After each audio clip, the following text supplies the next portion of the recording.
नमस्कार दोस्तों, स्वागत है आप सभी का आपके अपने चैनल वर्क अप सीसी में। फ्रेंड्स, पूरा वीडियो देखिएगा। मैं आज इस वीडियो में एक सवाल लेके आया हूं। मेरे व्यूअर ने मुझसे सवाल किया है कि सर मैं 5 जुलाई 2024 में रिटायर्ड हुआ था और पेंशन भी चालू करवाया था। तो मेरा पेंशन 1094 रुपया पर मंथ मिल रहा है, जबकि मैं किसी वीडियो में 6500 के बारे में बताया हूँ। और उनको वो मेरे रिप्लाई से संतुष्ट नहीं है। तो वो कह रहे हैं, उनका क्वेश्चन है कि सर मुझे 5 जुलाई 2024 को मेरा पेंशन चालू हुआ है, मुझे 1094 रुपये पेंशन मिल रहा है और आप बताए थे कि 6500 मिलेगा, तो आप झूठ बोल रहे हैं। देखिए, ईपीएफओ ऑफिस कभी भी किसी को ग्रांटेड पेंशन की गारंटी नहीं देता है। जो ईपीएफओ में जो ईपीएस के तहत जो लोगों को पेंशन मिलता है, वो एक फिक्स्ड फार्मूला के हिसाब से मिलता है। अब आपने किस प्रकार से कैलकुलेशन अपना किया है, ये आपको आपको चेक करना चाहिए, क्योंकि मैंने आपको कई बार अपने वीडियो में फार्मूला बता चुका हूँ। फार्मूला जो सिंपल फार्मूला है वो है पेंशनेबल सैलरी मल्टीप्लाई यानी कि गुना पेंशनेबल सर्विस डिवाइडेड बाय 70। ये तो सिंपल फार्मूला है। और जो एग्जैक्ट इसका जो फार्मूला है वो है जो प्रो रेटा बेसिस पे इसका कैलकुलेशन। प्रो रेटा बेसिस का मतलब यह होता है कि यदि आपने 2014 से पहले सर्विस किया है और 2014 1 सितंबर 2014 से पहले भी सर्विस किया है और 1 सितंबर 2014 के बाद भी सर्विस किया है और अभी आप रिटायर हो रहे हैं, तो आपके जो कैलकुलेशन होगा पेंशन का वो प्रो रेटा बेसिस पे होगा। क्यों होगा? क्योंकि उससे पहले जितने बार वेजेज सीलिंग रिवाइज हुआ है उतनी बार आपको अलग अलग कैलकुलेशन होगा। उदाहरण के लिए, एक कोई व्यक्ति है जो 1/1/2008 में ज्वाइन किया और 1/4/2025 को रिटायर्ड हुआ, तो 1/1/2008 से लेकर 1 सितंबर 2014 तक उसका अलग कैलकुलेशन होगा। उसमें जब 2014 तक अलग कैलकुलेशन होगा तो उसमें अधिकतम बेसिक सैलरी 6500 ही माना जाएगा। क्यों? क्योंकि 1 सितंबर 2014 से पहले अधिकतम पेंशनेबल अधिकतम पेंशनेबल सैलरी का जो सीलिंग था वो 6500 ही था। बाद में 1 सितंबर 2014 के बाद रिवीजन हो गया और अधिकतम वेजेज जो है वो 15,000 रुपया कर दिया गया। यदि आप वर्तमान वेजेज सीलिंग के हिसाब से ही कैलकुलेशन करेंगे तो आपका जो है आपको पता नहीं चलेगा कि आपको कितना पेंशन मिलेगा। आपको डिस्प्ले पे एक प्रो रेटा बेसिस पे कैसे पेंशन का कैलकुलेशन करेंगे, इसका फॉर्मूला डिस्प्ले पे डाल रहा हूँ, आप इसको देख लें, इसके हिसाब से आप कैलकुलेशन करें।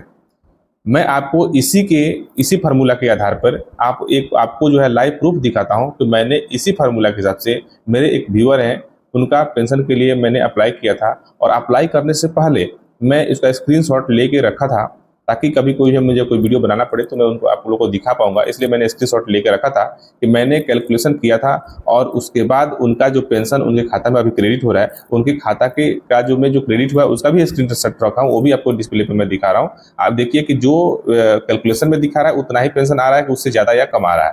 ठीक है?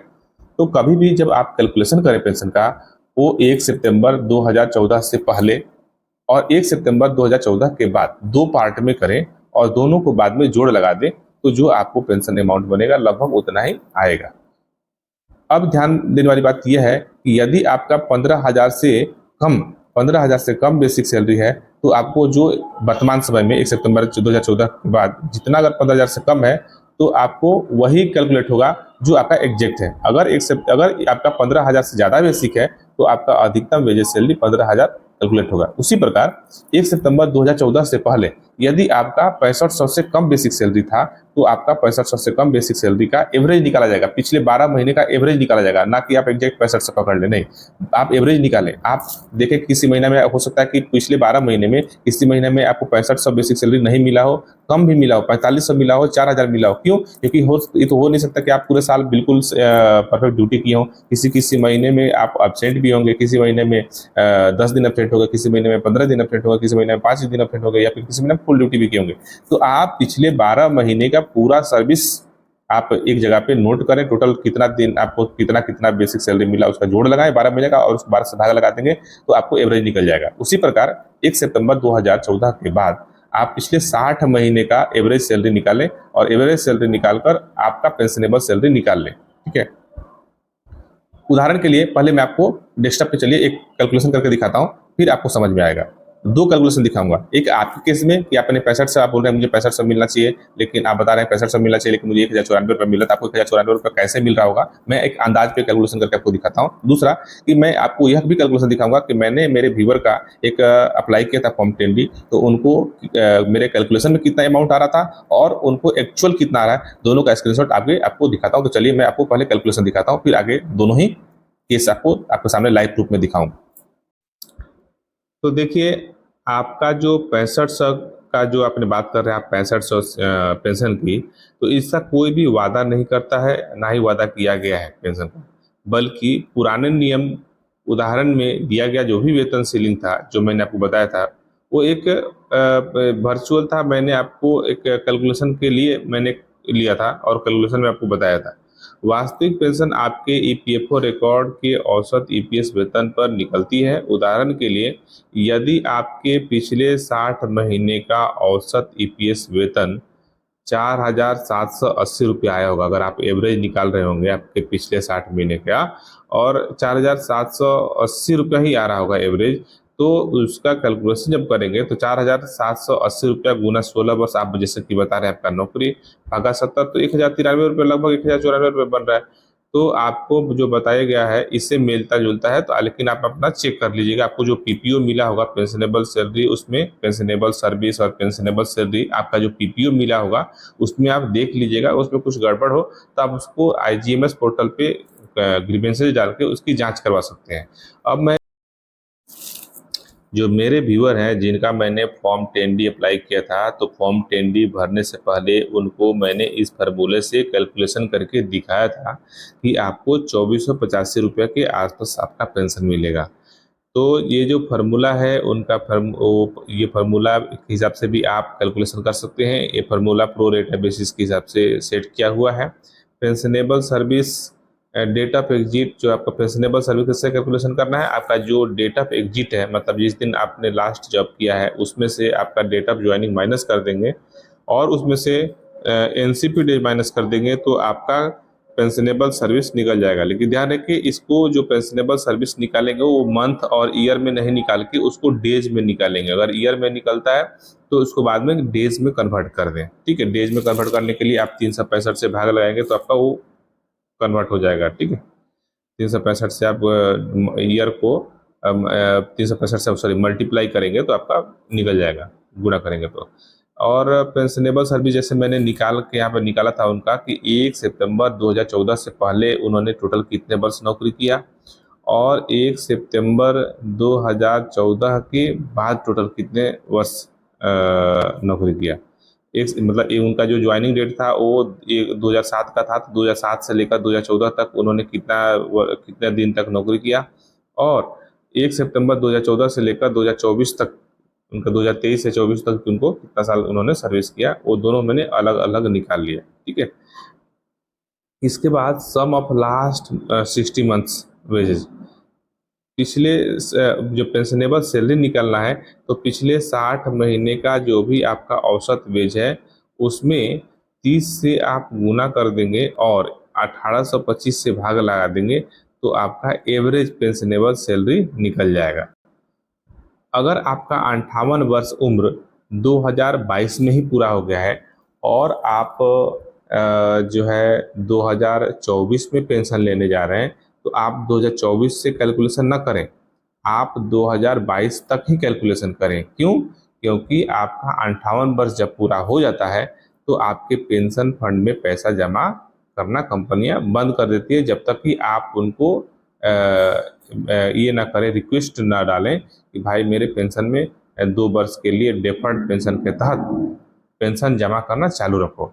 अदरवाइज हर केस में हर किसी के साथ जैसे ही उनका 58 वर्ष पूरा हो जाता है तो उनका पेंशन में फंड में पैसा जमा होना बंद हो जाता है। बहुत सारे लोग गलती यह भी करते हैं कि पेंशन का कैलकुलेशन जब जिस समय वो अप्लाई करते हैं उस तक करते हैं। ऐसा नहीं करना है। आपका जिस ईयर में आपका पूरा हो गया है 58 वर्ष, उस समय तक ही कैलकुलेशन करें। देखिए, इनका जो कैलकुलेशन है इनका 17/4/2023 तक ही कैलकुलेशन हो रहा है। क्यों? जबकि उनको 2025 में पेंशन मिला है। और कैलकुलेशन हो रहा है 2023 तक, क्योंकि 2023 में ही उनका 58 वर्ष पूरा हो गया था और पेंशन फंड में पैसा जमा होना बंद हो गया था और वो पेंशन के लिए अप्लाई नहीं किए थे। ठीक है, तो इस चीज़ को ध्यान रखें। और जब मैं इसके हिसाब से कैलकुलेशन किया तो उनके पेंशन जो बन रहा था वो 2485 रुपये बन रहा था, और 2485 रुपया, और उनका जो आप डिस्प्ले पे देख रहे हैं इनके खाते का स्क्रीनशॉट है, इनके खाते में भी लगभग इतना ही रुपया आया है। और 2023 आप भी अपना एक बार चेक करें कि आपका 58 वर्ष कब पूरा हुआ है। 58 वर्ष अगर आपका पूरा हो गया तो आप सोच रहे होंगे जो बीच का जो डिफरेंस अमाउंट है उसका क्या होगा। तो जो आपका बीच का जो डिफरेंस अमाउंट है वो आपके खाते में क्रेडिट बाद में हो जाता है। जैसे ही आपका पेंशन चालू होता है तो बचा हुआ डिफरेंस अमाउंट साल 2 साल का वो एरियर्स अमाउंट के तहत आपके खाते में क्रेडिट कर दिया जाता है। तो आशा करता हूँ आप लोगों को आपके सवालों का उत्तर मिल गया है।